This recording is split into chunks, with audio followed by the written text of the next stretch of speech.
All right, so good morning. So we should put our devices away. We should take our headphones off, our AirPods out. And are there any questions? Oh yes, in the back. Hi. Hi, I was wondering if you posted the notes from yesterday. So I have not posted the notes from yesterday. I literally haven't eaten lunch until 4 o'clock last night yesterday. So Mondays are a busy day for me, but I want to try and do it today. It's okay, no rush. What did you have for lunch? I have salad and some lean protein. That's boring, mister. That's pretty much every day. Late to class. The same salad. So yesterday. Bless you. Thank you. Bless you. Thank you. Hey, how's your hand, by the way? All right. My daughter is like, her muscles are killing her because she played field hockey last night, and this is her last game of the season, and she's a senior, so. What does she play? Field hockey? What is that? That's like hockey on grass. What? How can you That exists? Wait, what's the It's like a ball. Oh, okay. Yeah, it's a ball, not a Oh, puck. I was about to say. Anyway, so her muscles are killing her joints are killing her. And yesterday we talked about skeletal muscles, and I gave you a study guide for virtually this whole chapter until the end. It was about, if you look at the number of slides, that diagram or those diagrams encompass, Diana, take your, if you look at the diagram and you look at the number of slides that diagram encompasses wholly or partially, you'll see that there's around 30 or 40 slides that I've just given you a study guide for. So how do I make this class easy? I'm not making it easy. I'm giving you really clear ways to study this stuff. And now it's your job to choose to do that or not. And if you don't, then that's on you. But one of the things that a student this year told me that she wants me to come down and teach A&P2 down on the main campus. And I said to her, I wouldn't be able to teach it like I did A&P1 because there's simply not enough contact that way. I would never do what I did yesterday down on URI if I was teaching A&P1 or at CCRI or at RIC. It's not really that. I would come in and I would do this whole chapter in about 50 minutes in about 25 slides with a couple of summary slides. Everything that I talked about, the structure of the muscle and stuff like that, I would do that in about 5 minutes. And yesterday I did it in about, 45 minutes. So I would gloss over a lot of the details. Where are the details coming from? From your study. Right? The details are here, behind you. But you need to be able to figure out what details are important and what aren't. So yesterday, those are some of the most important details. The other thing to remember is that if I'm talking about it for a while, then those details are important. Here's some of the things that we'll talk about today. The hierarchical organization of muscles begins at the top where you have muscles attached to bone, and you have go all the way down to the myofibril, and you can see this striped structure right there, that striped structure. The alternating dark and light is the structure of the sarcomere, where you have the AMHIZ, and you have individual myofilaments, and those myofilaments then are the ones that are at the level of the organization of the sarcomere. So there's myofibrils and there's myofilaments, and this is a picture of me when I was younger on the right. I had hair back then. Anyone know who this guy is? Isn't that Arnold Schwarzenegger? Yes, this is Arnold Schwarzenegger. So in the 70s and 80s, I think, I don't know. Wasn't he like that guy? Yeah, like no, the he had bigger muscles than these guys.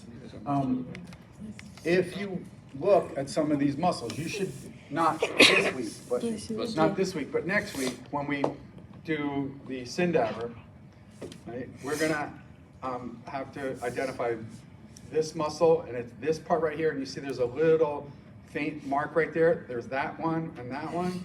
There's this one right here. There's this one. There's 1, 2, 3, 4 muscles.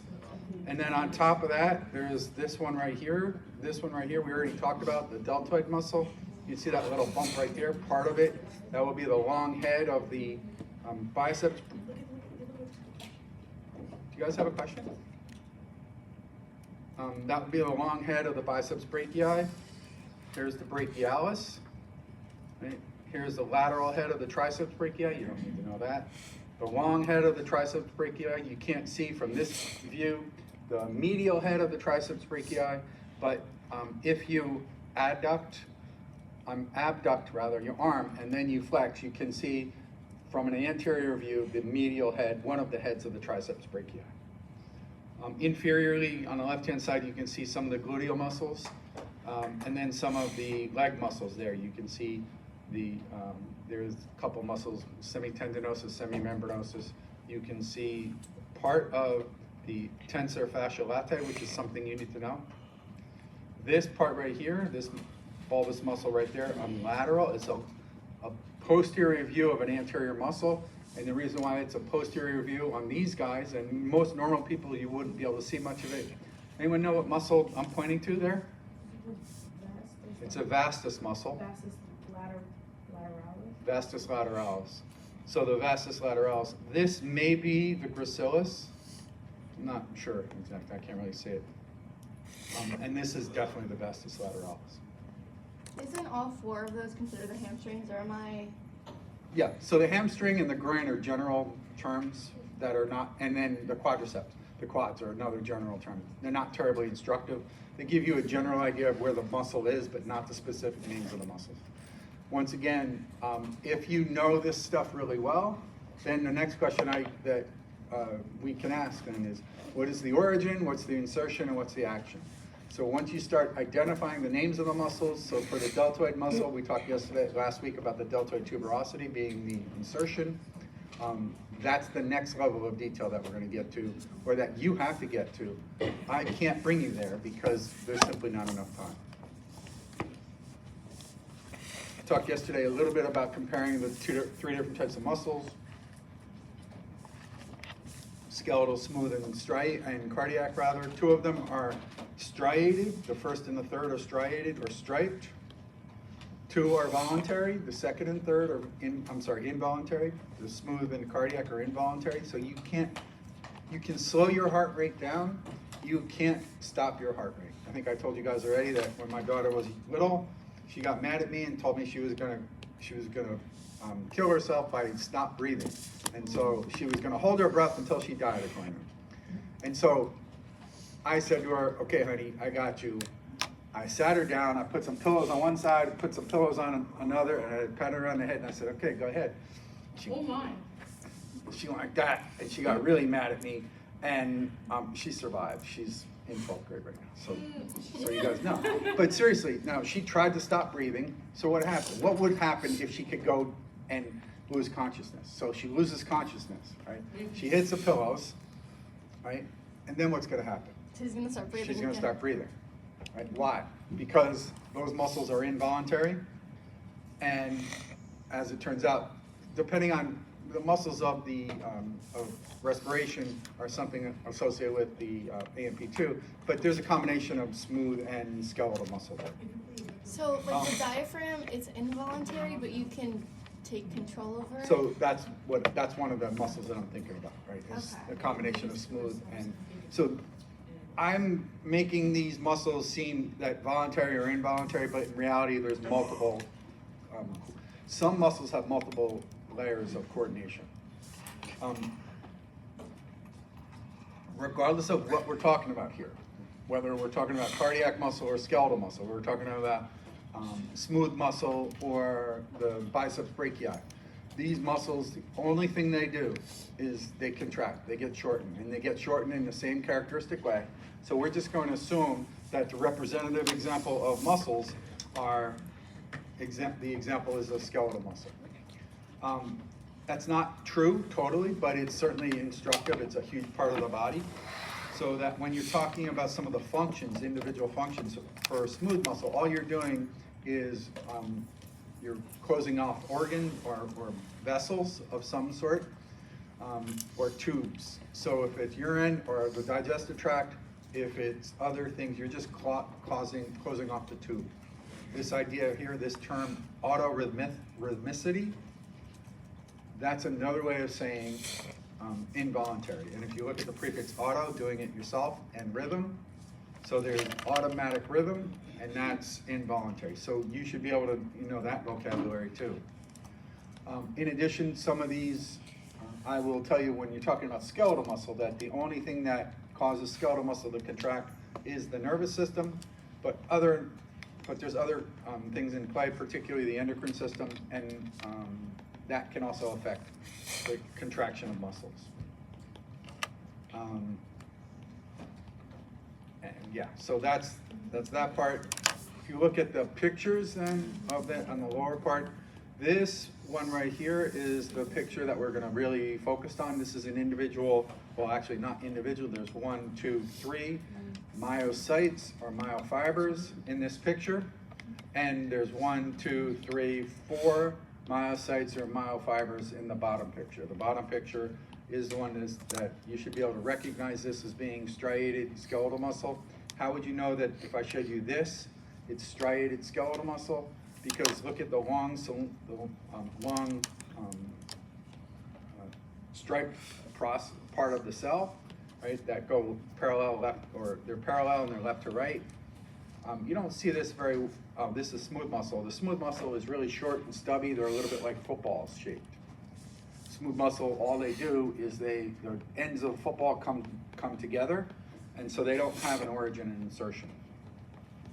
So like the darker purple, that's the nucleus, right? So in this part right here, the darker purple is the nuclei, and in the drawings, those are the nuclei as well. Okay. Smooth muscle has uninucleate. There's a single nucleus in each cell. The same is true with skeletal muscle. Skeletal muscle is, if you look at skeletal muscle, first of all, it's striated. There are stripes in skeletal muscle, as there are on there's stripes on cardiac muscle, as there are on skeletal muscle. But look at this point where my pointer is. The skeletal muscle have these branches, and these cardiac muscle have these branches, and those branches reach from one cell to another, and they reach in many different directions. And so those branches, that branch nature of the cardiac muscle is important to the integrity of the entire heart. You wouldn't want the heart to blow apart if you push too much on it, right? That's sort of life-threatening, to make an understatement. But how would you see, if you see this picture, when you see this picture on a quiz, how would you know that it's skeletal muscle? Well, the skeletal muscle fibers are parallel to one another. Those myofibers or myocytes do not intersect. Those myocytes and myofibers are very, very long. And they're striated, and there's lots of nuclei. So these little smushed blobs right there, and that little smushed blob right there, that's a nucleus. And there's many nuclei in each cell. So there's many nuclei that are smushed peripherally in each cell. So this is the structure of the skeletal muscle here. They're long and cylindrical. They don't intersect, so that if they're next to one another, they never get back to one another. In other words, that. And we'll talk more about, and there are also striations. In terms of smooth muscle, I'm not going to spend very much time on smooth muscle. I think this is one of the last slides. The nucleus is a single nucleus. These spindle-shaped smooth muscle cells look a little bit like footballs rather. And Douglas, it's not American. It's American football, not soccer, right? You don't know anything about soccer, right? Yeah. So spindle shape, again, is football shape. They're pretty small. And if you look at this prefix right here, this little micron, that little is a mu. That's 200th of microns, or 200th of a millionth of a meter. This 1 millimeter is huge comparatively.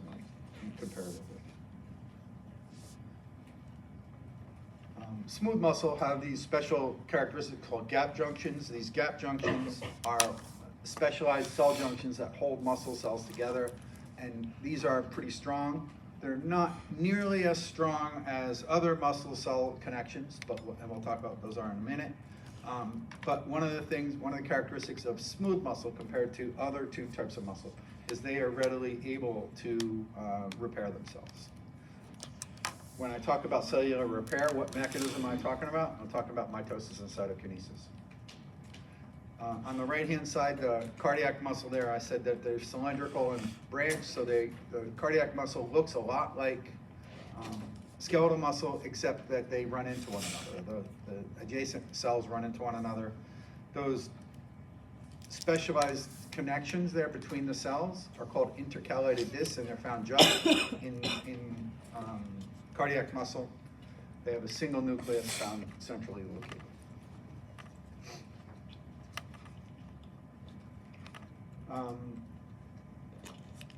So these things really are, I'm just beating a dead horse right here about this stuff. The control, if you look on the left-hand side, the control, spontaneous contractions means normal spontaneous contractions without conscious control, and then function. Function is all related to contracting or shortening in length. So what are some overall functions of skeletal muscles, and in particular, but more generally, the muscular system? So obviously movement and posture, respiration. A byproduct of movement and posture is body heat. When I talk about respiration in number 3, I'm not talking about cellular respiration at this point. There's multiple definitions of respiration. In this case, we're talking about breathing. Communication. Communication, I can make my voice, I can project my voice, and that's a voluntary contractions of series of muscles there. That communication allows me to project my voice outward. There's also constrictions of vessels and organs and contraction of the heart. In terms of muscle tissue, another sort of these 4 general properties there: contractibility, excitability, extensibility, and elasticity. Starting with the last one first, elasticity means simply that it bounces back, it stretches beyond its limit, and it bounces back. It recoils to its original thing. Extensibility means that to a limited extent, you can stretch your muscles beyond their normal resting state, beyond their length, and they'll still be able to contract. Excitability means generally it's a response to a particular stimulus, and we talked about that yesterday. The stimulus being a neuromuscular stimulus from the neuromuscular junction. It says usually from nerves, and the classic term there is that neurons will send electrical signals here, but what I said yesterday was that the neurotransmitter, which is released from the neuron, is the thing that causes the muscle to contract. So that excitability means that it's responding to the signal from the neuron. And then finally, the contractility, the basic function of the muscle, is that it shortens with force. It's not this meek thing. It happens very, very forcefully. When we talk about the layer of the muscle tissue, now I would have a couple of slides like this, a lot of vocabulary if I were down on the main campus. And then I would just go on I would get very quickly into this lecture and be talking about the neuromuscular junction in a matter of minutes. If you look at the layers of tissue, there's the epimysium, paramysium, and endomysium. The epimysium surrounding the entire muscle here, the paramysium surrounding the muscle fascicles there. And if you look at this term right here, muscular fascia. Fascia is connective tissue that is covering, and I would talk about the coverings, these multiple layers of coverings that merge to connective tissue here. So these multiple fascia then form bundles of muscle fibers or myofibers, and that is called a fascicle. That's formed by the paramysium. And then the endomysium is going to be separating individual muscle fibers, individual myofibers, individual myocytes. I just said the same thing 3 times. There's multiple ways of saying that here. The majority of this material here, this connective tissue, is collagen, and regardless of whether it's the epimysium, the paramysium, or the endomysium. And when they're on the muscle itself, they're relatively small and thin, But when it merges to the tendon, to form the tendon, it's a very, very strong structure. So that merging of that strong structure is example of the tendon. And then there's another example of something called an aponeurosis. And there's two examples of aponeuroses that you need to know for this class. The first is called the epicranial aponeurosis. The epicranial aponeurosis, as the name would indicate, this epimysium is superficial to the entire muscle or the whole muscle. The epicranial aponeurosis is superficial to the entire portion of your skull. So if you put your hand on your head right here, you're more or less on your parietal bone, you're more or less touching your epicranial aponeurosis. Last week we talked about two muscles that were connected by this white fibrous tissue, and I didn't tell you what that was. I said there was the frontalis and the occipitalis, and the combination of those two, where my right hand is connected between those. There's the occipital frontalis, so there's three muscles that I could ask you about. But where my hand is called the epicranial aponeurosis. The other example of an aponeurosis I skipped over it. I didn't mention it in our discussions of the anatomical or muscles last week. If you look at the rectus femoris is, I said that it's really an 8-pack. There's paired of muscles that are parallel to the length of the body line. And if you go down from, what's this bone, the most inferior process in this bone right here, the sternum?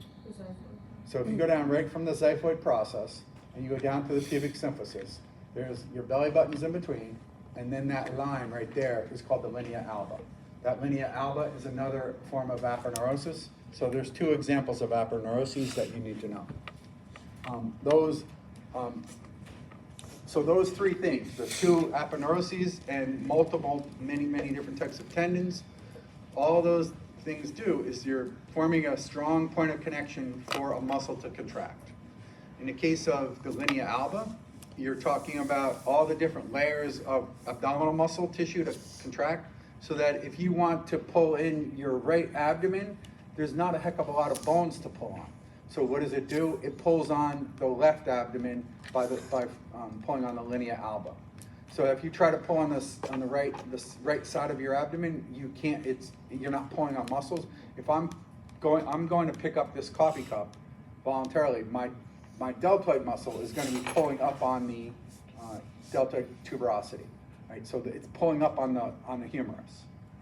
In the abdomen, it doesn't have anything to pull on specific, like the bone to pull on. It has some in the back, but not in the front. So that's what those aponeuroses do. When you get a part of a neuron, a nervous tissue, close to a muscle, it doesn't touch. It's called a neuromuscular junction. So there's different forms of junctions, cellular junctions. We've talked about epithelial tissue having cellular junctions. I talked about gap junctions and cardiac muscle having specialized junctions called the discs.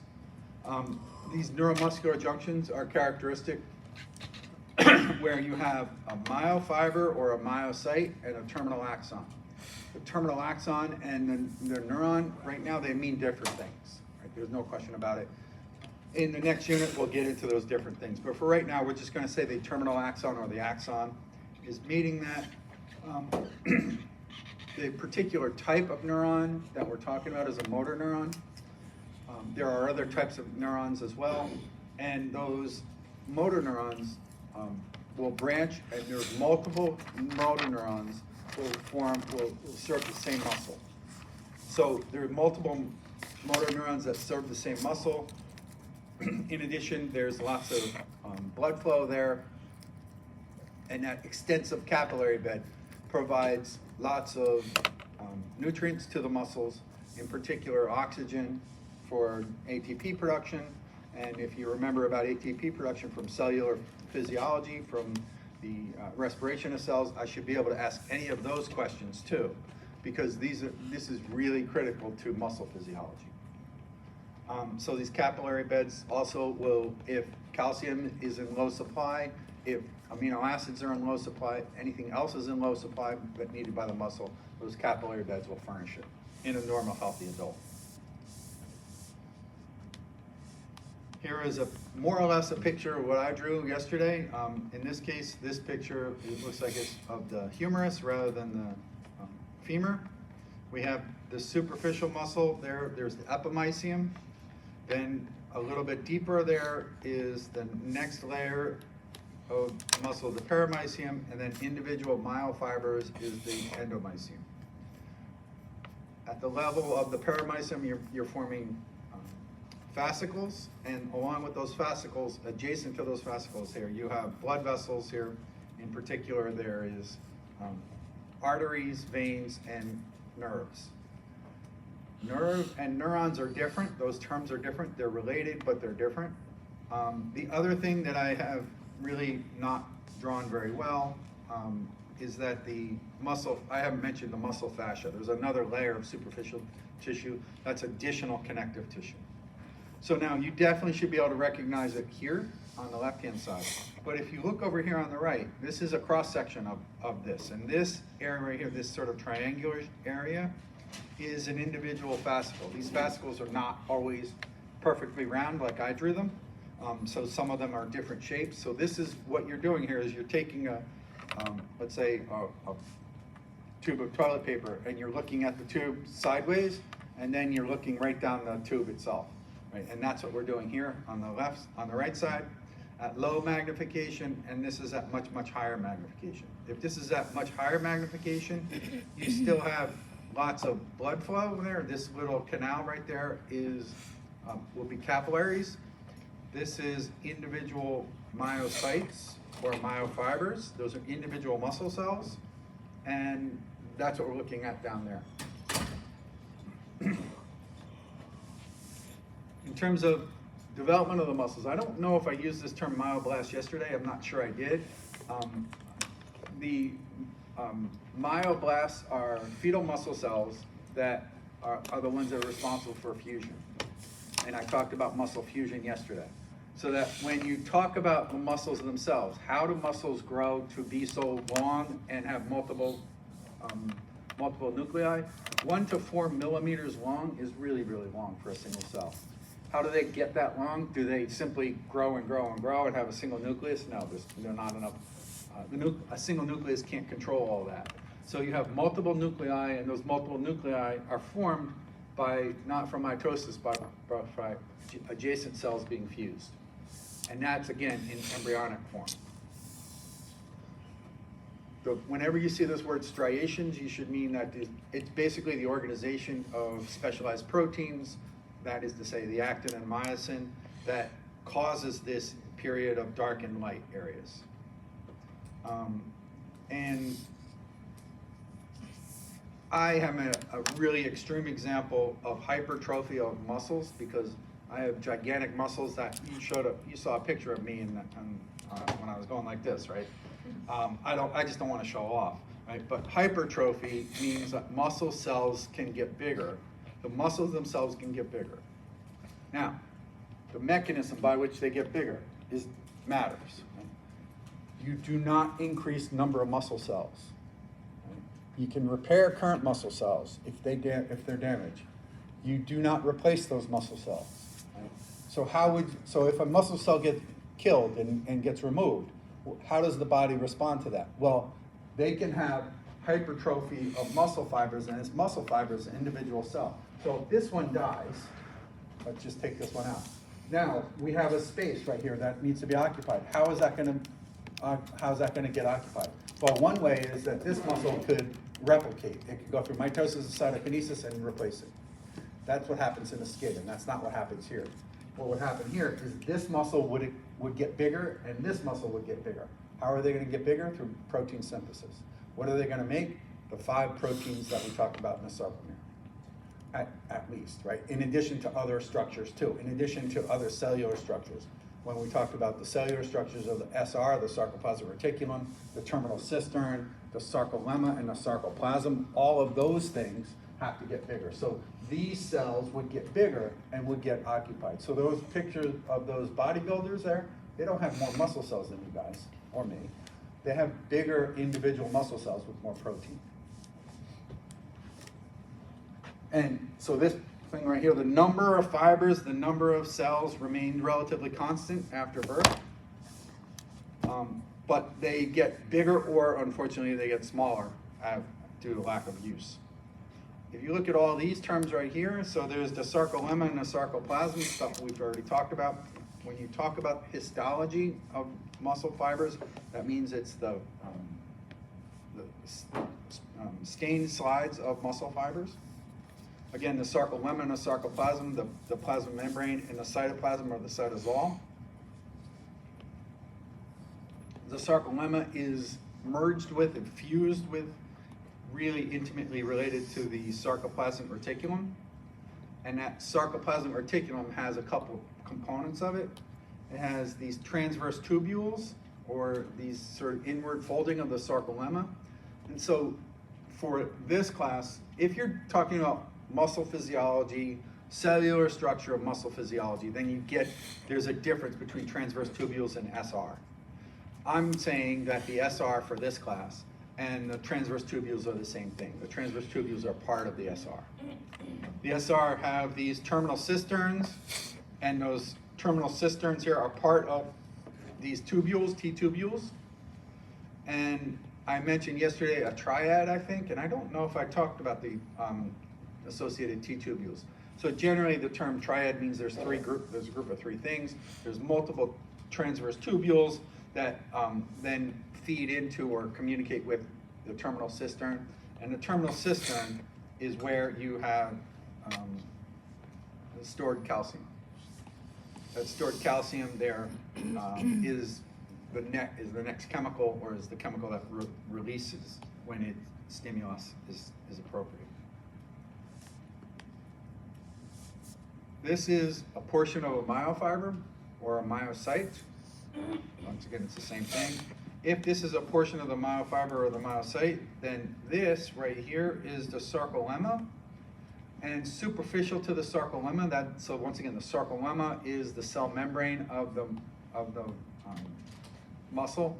Superficial to that is the endomysium. So there's a layer that's not shown because we're not worried about the connective tissue. We're only worried about the functional mechanism of that. If you look at this picture right here, this is an individual myofibril. There's 1, 2, 3, 4 myofibrils.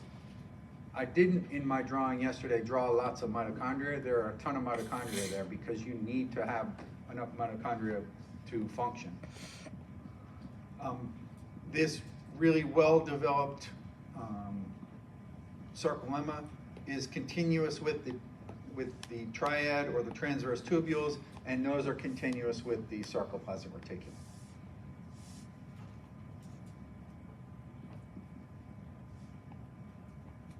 Individual myofibrils are found getting smaller and smaller here, found in individual muscle cells, and in those myofibrils, you have myofilaments here. Those myofilaments, those individual myofilaments, they come in 3 varieties generally here. So there's actin and myosin, and then there's titin. And titin generally, I like to sort of talk about it. Titin is a very, very short myofilament, and it's not terribly important in this context. It's absolutely critical for muscle contraction. A myofibril is where you have stacks of sarcomeres. And when you stack the sarcomeres together, you can build them longer and longer. And if you can stack multiple, how do your muscle cells get bigger? You build more myofibrils.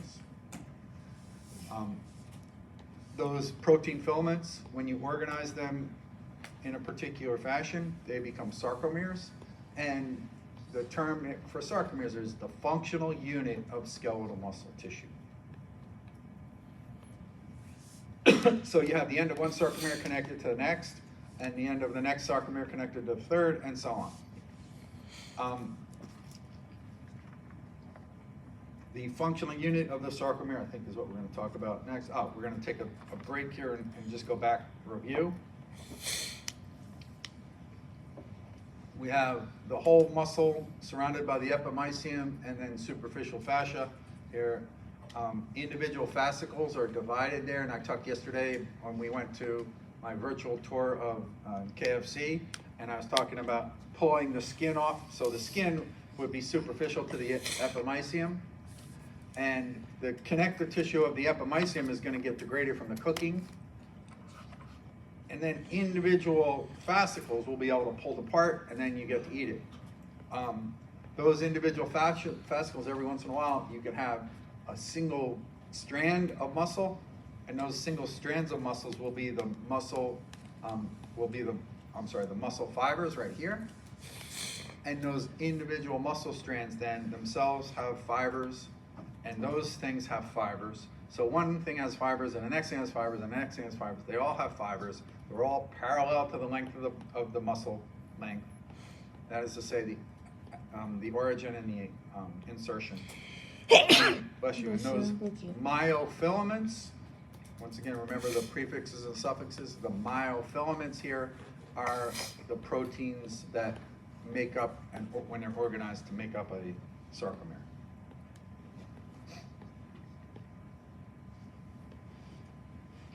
The sarcomere has several parts to it. There's 5 that are important to AMHIZ. I say it the same way every time. And then I always say, well, the last letter of, so I say A and Z are the ends of the alphabets here. Z is the end of the alphabet, so that's the end of the sarcomere. M is the middle of the sarcomere, and M begins with middle. So now we only have to worry about A, H, and I. So the M is the middle of the sarcomere, and so that is the thing where it holds myosin in place. So there are myosin molecules on either side. The Z disc is the end of the sarcomere. So that's 2 that are easy. The I band is always adjacent to the Z disc. The I band will start on one Z disc and encompasses another part. It's always the lighter staining regions. And when you have an I band that is, or a sarcomere that's not contracted, there is no myosin present in the I band. So now we've just done 3 of the 5. So the 2 that I always get confused with are the A and the H. Both the A and the H here are dark areas of the staining of a sarcomere.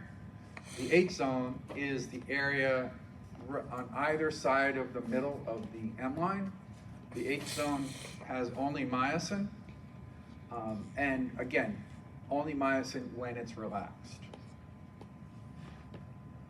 And the A band encompasses both the M line and the H zone, but the A band encompasses both all of the myosin and something called the overlapping region here, or the zone of overlap. The zone of overlap is that if this is, my right hand is myosin and my left hand is actin, if you don't have the 2 myofilaments touching, then they can't have a contraction. If you stretch it too far, right, then the myosin can't pull on it. But once there's a zone of overlap here, where my fingers are overlapping right there, then you can start pulling on the myofilaments. And that is to say, you can have the myosin start pulling on the actin, and we'll talk about that in a minute.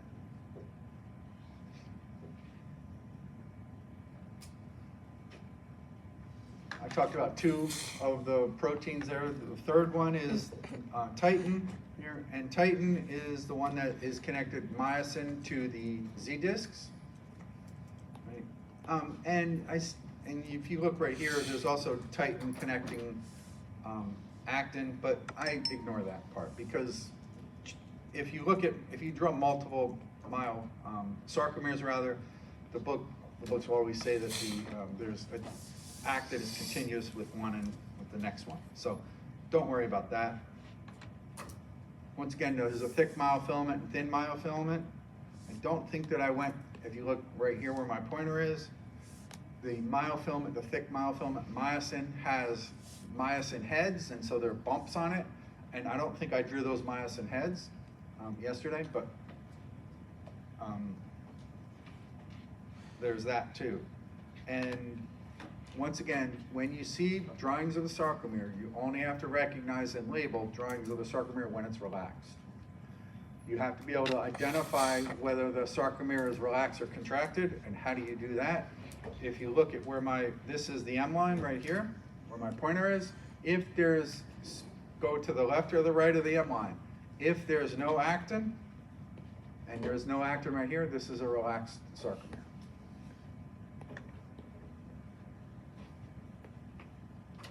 Here are multiple sarcomeres in this drawing right here. So there's, if you look at this, well, yeah, so if you look at where my pointer is, that's one Z disc. And so the question could be, for this drawing right here, take all the labels off, how many sarcomeres are we looking at? Well, there's one Z disc right here. There's a second Z disc right here. So there's one sarcomere right here. There's a second sarcomere. There's a third sarcomere.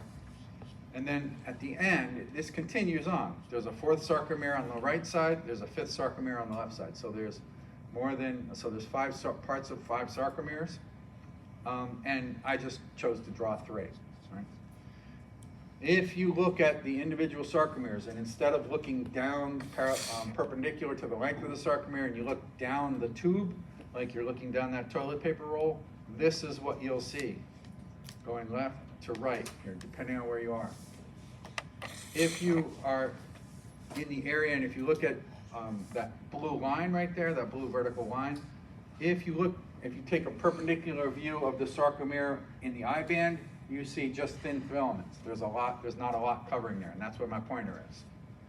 If you are in the area of the A band, and it's called the zone of overlap, there's a lot of protein there. And if there's a lot of protein there, then there's going to be a lot of, it's going to be very dark.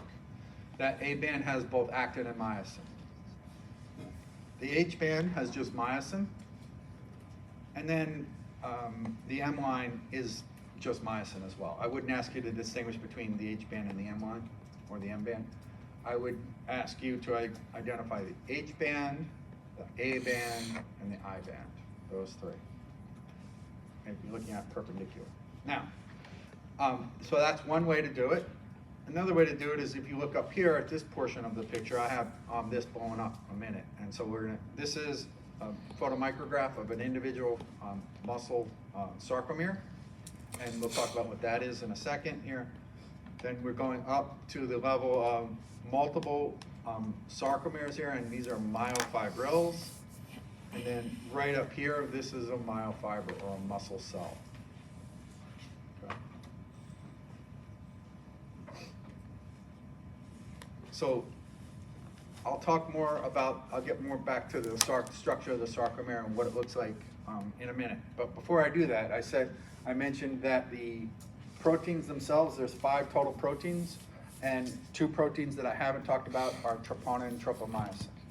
Troponin and tropomyosin are really critical to the contraction of a muscle.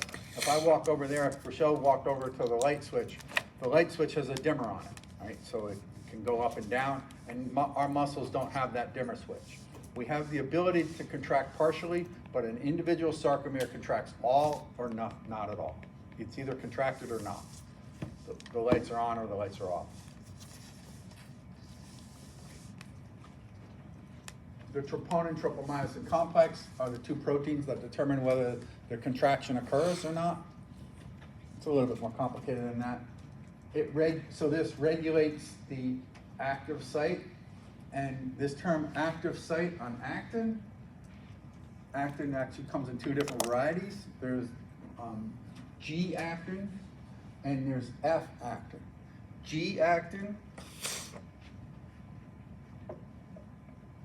is where the active site is, and then F actin is the fibrous portion of it, right, the structural portion. So there's multiple portions of actin.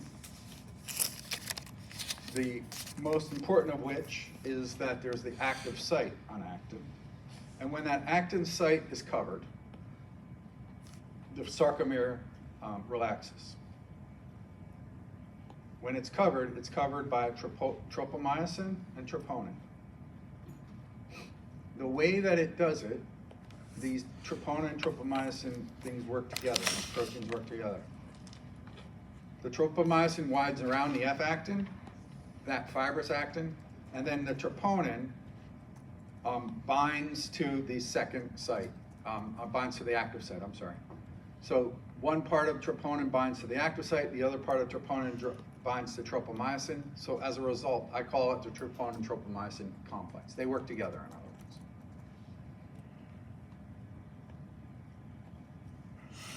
One part of the troponin is sensitive to calcium, and when calcium is present, it affects whether or not it affects its integrity.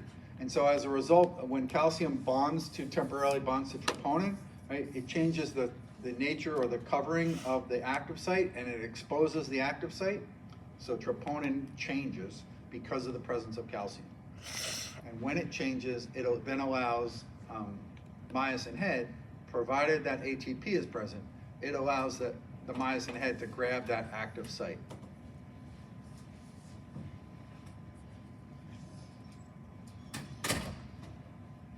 The myosin head, or the thick myofilament, is the dark area generally of the sarcomere. There's a myosin head and a myosin tail. I didn't talk about that yesterday. The myosin head is the main portion of it. The tail itself is the fibrous structure of the protein. And in my drawing yesterday, I just drew a blob, I think it was in red. But there's many different individual myosin molecules that are then bound together. And always you have the heads sticking out.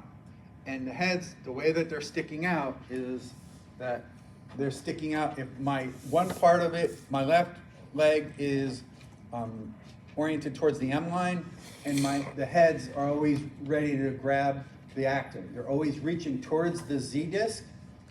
Right? So the heads are always reaching towards the Z disc, and when the signal comes, then they pull. And they let go, and they pull again. And they let go, and they pull again. The myosin heads always pull towards the M line. They never push towards the Z disc, and that's important. Right? When the myosin head grabs actin, that's called a cross bridge. And that cross bridge formation happens where on actin? It happens at the active site. Why does it happen at the active site? Because of the troponin-tropomyosin complex being exposed, allowing for the exposure of the active site. Why did that happen? Because calcium was released.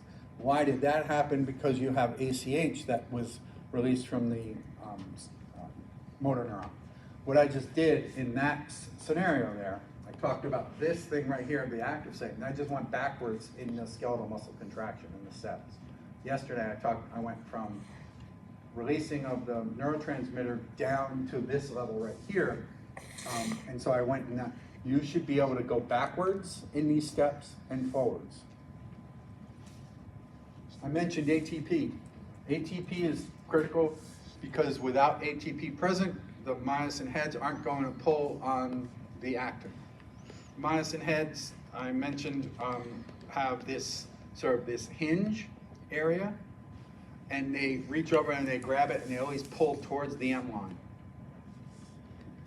The only way that they can pull, they can do that force, is when ATP is present, and the ATPase is an enzyme that's critical to this whole process. ATPase is going to be breaking down ATP. And in the process of breaking down ATP, it releases the energy from the third phosphate, the triphosphate, and it releases energy, and that chemical energy then becomes mechanical energy. The mechanical energy is a force that's pulling on the actin by the myosin head. And once again, the myosin, wait a minute here, that last line right there is actually wrong. The last line should be written, and I don't know if I put that there or if the book did. Myosin is pulled toward the M line. Myosin is not pulled toward the M line. Actin is pulled toward the M line by the myosin head. Actin is pulled toward the M line by the myosin head. Myosin relative in the sarcomere doesn't move. Right? So that when I was doing this yesterday, and we talked about the sliding filament mechanism, when I was doing this, it's really this. My left arm is moving, and my right arm would be the myosin with the myosin heads. Right? So it's moving towards the M line, and then how does it get stretched out? Something else pulls on it. If you look at this picture right here, this is individual molecules of actin here, with the red parts there, the troponin, tropomyosin complex surrounding it.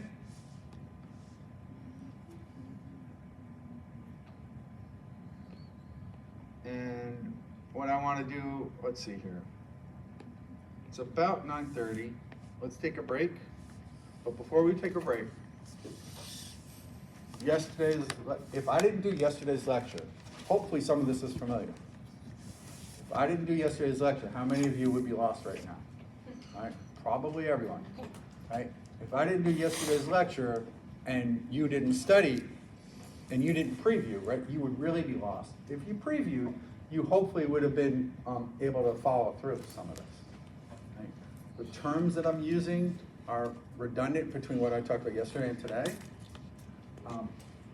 What I did yesterday was what you need to be doing hopefully before lectures and directly after lectures. Even though I did it yesterday for you, today's lecture is going to continue. We're going to go on longer. God, Dr. Quincy, how do you keep talking? We're going to go on longer. We have a whole hell of a lot more to talk about. In particular, we're going to talk about the neuromuscular junction, and then we're going to talk about skeletal muscle contraction. Today, you need to start reviewing this stuff tonight. Otherwise, it's going to get lost to your memory. You really, really need to study this tonight. And yes, I know you have SATs tomorrow. I don't know if you know that. Yes, I know you have a mini practical on Thursday or Friday. I absolutely know that. And this is college, okay? This is hard. So it is about 9:30. Let's take 10 minutes for